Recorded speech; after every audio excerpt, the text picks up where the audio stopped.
This podcast is brought to you in association with SAP Concur.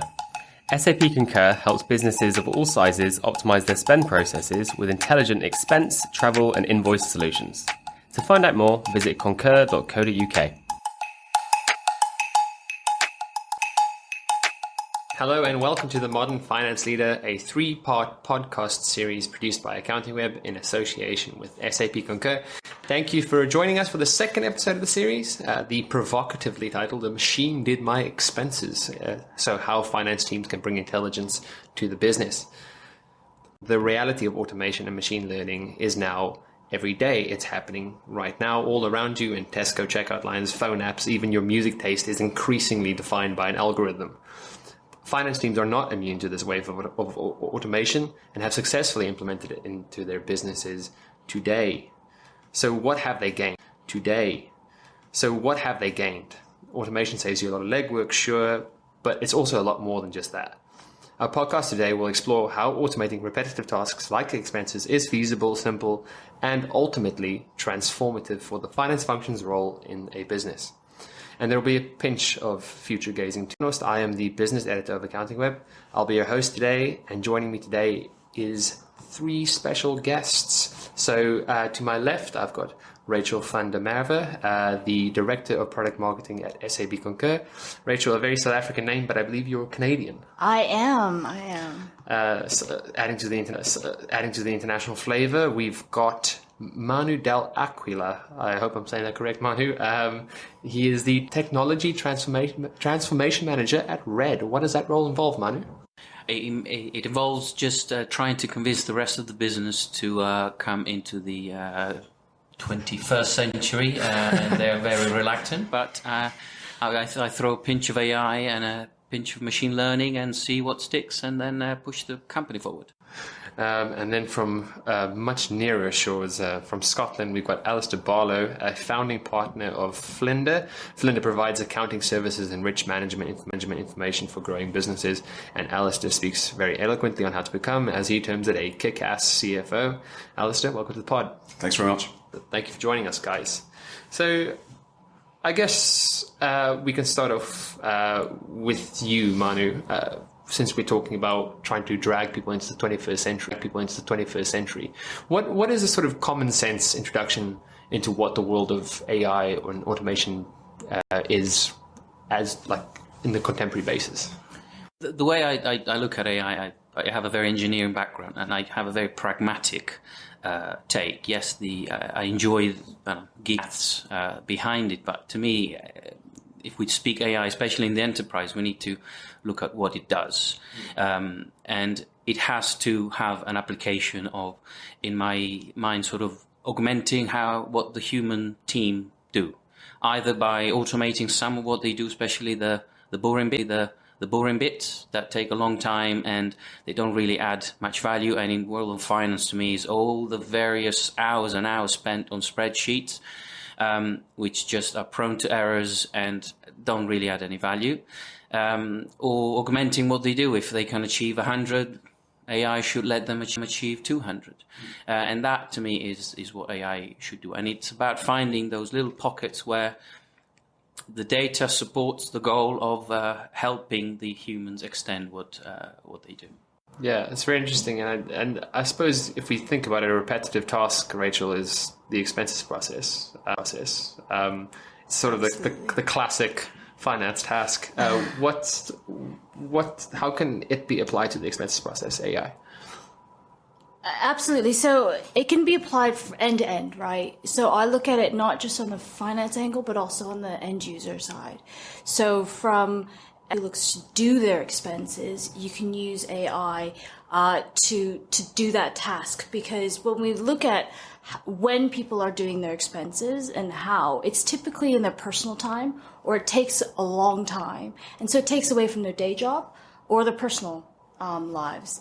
And so that's the end user side. From a finance perspective, I think, Manny, you said it really well in that it augments. So what are we doing to make all of those mundane, the checks, the processes easier for finance? And when you make the front end easier, when you make it easier to use, people will then, it changes their behavior of when they put their expenses in, but then it also it's you use that AI to decrease that errors, right, and pulling out the data so that the people don't need to.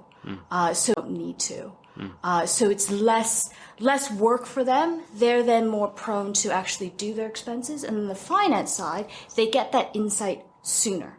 So rather than when someone comes back from their trip, forgets about it, gets an alert, they do it straight away. So finance meant along the way, they can have better control of their cash flow as well as budgets, etc.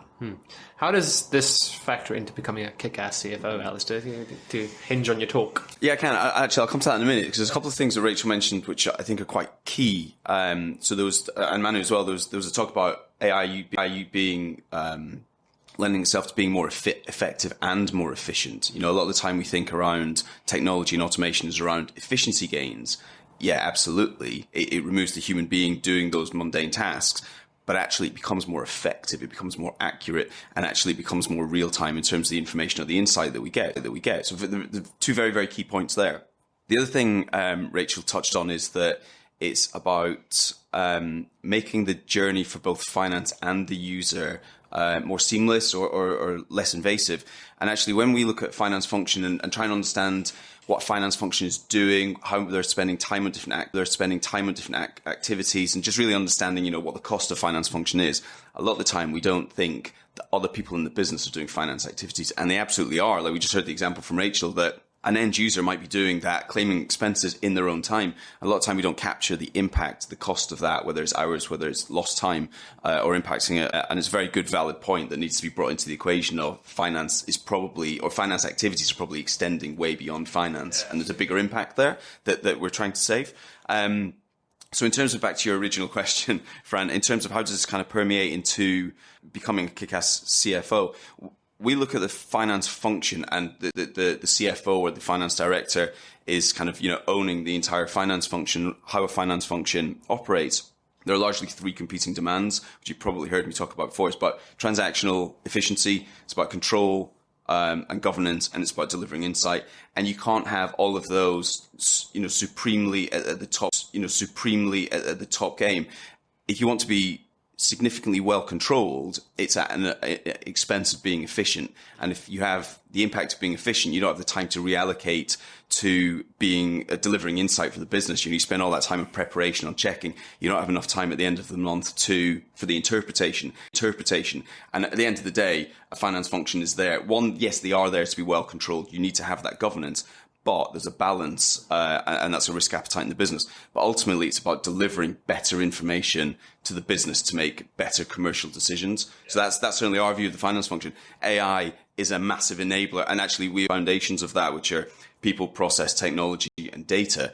And AI kind of spans across all those areas, you know, talking technology, how to better use data or understand data with algorithms, embed it into the process, and actually you can eliminate some people aspect of that because of the intelligence that AI can bring into the equation. Yeah. Manu, the term AI, obviously, it has also kind of become a bit of a marketing term, I guess, in many respects. It's very easy for people to kind of just throw it out there. But what does AI mean at the moment, actually? It's not AI as maybe we see it in films and kind of thing. And in terms of what it is now, in the more medium-term future, where are we heading towards? Yes, if we move away from what it is in movies, and it is in marketing. I just passed at the train station. They gave a little brochure of, I think it was Train AI, or can't remember, but it just said AI, and the brochure just said AI, and just by that, people want. It doesn't say anything apart from you can buy train tickets. But just having the term AI made people want to look at it, including me. Yeah. So yes, it is a buzzword right now. Yeah. But in practice, I think a lot of people think of AI going towards this magic black box that solves problems. Well, not just in the short term, but in the medium term. And 5 years from now, I can't see that really being what businesses do. It's just going to be sometimes even just a more efficient way of handling a spreadsheet, where there's a lot of technology behind it that removes 20 hours a week from that task, and that affects the whole business. And that, to me, AI needs to be embedded in that. There are, I think, there was a survey done by, I can't remember if it was McKinsey or PwC very recently, where it came out that 47% of companies had one process with AI behind it. That's only one. Yes, it is 50% almost of the companies, but it's only one process, and I bet you that most of them is a little change in one aspect to it. So the way I see it in the next 5 years in the enterprise is these niches being discovered and then embedded, and then the process is changed. I think what you mentioned earlier about just the impact of the expenses, going from a single day where your expenses must be in by the 27th, which means that most of the people do it on the 28th, because they've just given their PA. And so the impact that has on the finance team, from going to one day to spread over a month, because I was out at dinner, and at the end of dinner I took a picture of the receipt, and that went straight through. All the processes of how the finance team can handle and take care of that, and then publish. The fact that you can give the insight of your expenses to the owner of the P&L throughout the month, not only in one day. But that has to change, and the AI might be embedded, but unless you change the people and the processes, that it's not going to be embedded within the business in the next 5 years. It's going to go more and more embedded, change from once a month to real-time type of financing, if that's the right way of putting it. It almost seems to me, Alistair, that like the finance role has sold itself a little bit short in the past in terms of underestimating the impact it can have on just everyone else in the business, because like finance, like you say, it just cascades down to every level of the business. And to channel Marie Kondo, almost by changing these things, you can spread joy to people, and it seems kind of mundane, but you can really make people's lives easier too. I love the phrase that accountants or finance professionals can spread joy to other people. I'm going to coin that phrase and use it later. But I think you're absolutely right. We still see it. Yeah, finance functions, despite what we're talking about now in terms of AI, in terms of 50%, whether it was whichever report it was, 50% or 47% of organizations using AI in one type of process. That population that they selected for that benchmark or for that assessment was probably skewed in itself, right? If you look at the SME finance functions, some of these are so far in the dark ages. Even other kind of off-the-shelf cloud applications that you see in the SME world, the kind of the mid-size SMEs, that's very much the smaller end. The mid-size SMEs, they're so oblivious to what's going on. Some of the organizations we talk to, and when we go in and we transform finance functions for those businesses, and I'm talking businesses that are maybe kind of 40, 50 million revenue, maybe 200 to 500 employees in it, they're oblivious to the types of applications that are out there. They're running paper. Not even an automated workflow. Nowhere near AI. Not even an automated workflow. They're running paper. And they're so archaic, and it's just the amount of change that can take place this isn't for the finance function. Yes, the CFO can be an ambassador of that change, but ultimately the whole reason the finance function should transform and change is to deliver better insight for the business, to make better decisions, to concentrate on their vision and their strategy. That is the ultimate goal of finance, to act as that enabler. Yeah. And Rachel, as we move to this more automated future, as people finally do catch up, how should finance teams prepare for AI to play a bigger role in the process, with like training, for instance, or how to work well with a more fully automated expense system? Yeah, well, I think I think what both Manu and Alice just should be the more strategic role within an organization, and AI allows for that. When I think about what finance teams can do to sort of prepare for AI, is embrace it. I think it surprises me all the time how many finance functions are actually still in paper, or feel that they have an automated process because it's an Excel spreadsheet with a few formulas on the back. But what it does and what we can do, I think machine learning and artificial intelligence is really great with actual complex rules and policy. Putting in your policy comes into play. And so understanding how they can leverage that is key as part of their technology stack, and how that will help drive and enable people and behaviors within the organization. I think set your expectation. I think set your expectations as well. It's not a be an end all. It doesn't fix all problems. It doesn't mean that you no longer need to use your human intelligence. There is still a place for that. I think, Manny, you mentioned it earlier. It doesn't replace things, but what it does is it makes it easier mundane task. It makes it more effective and efficient for you.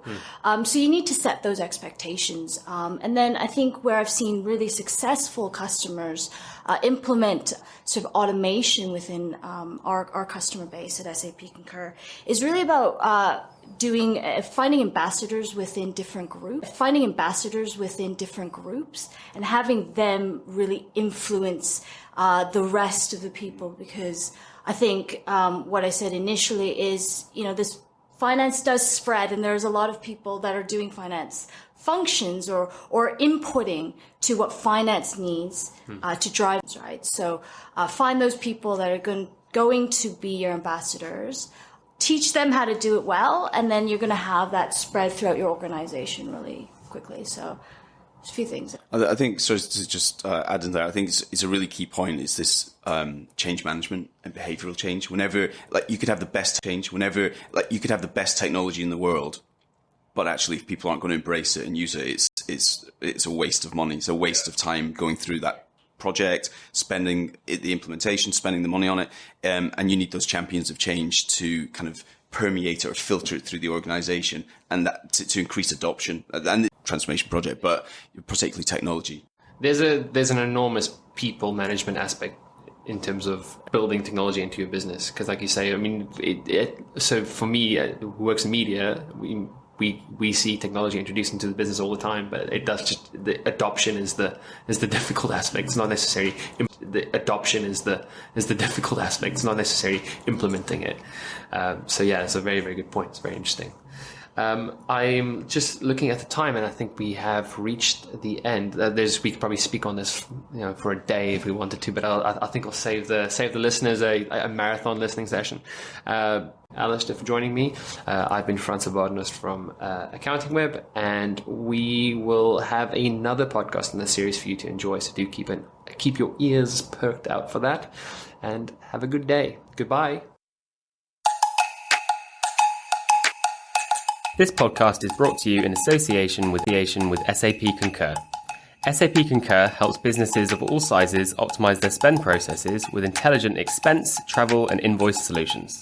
To find out more, visit concur.co.uk.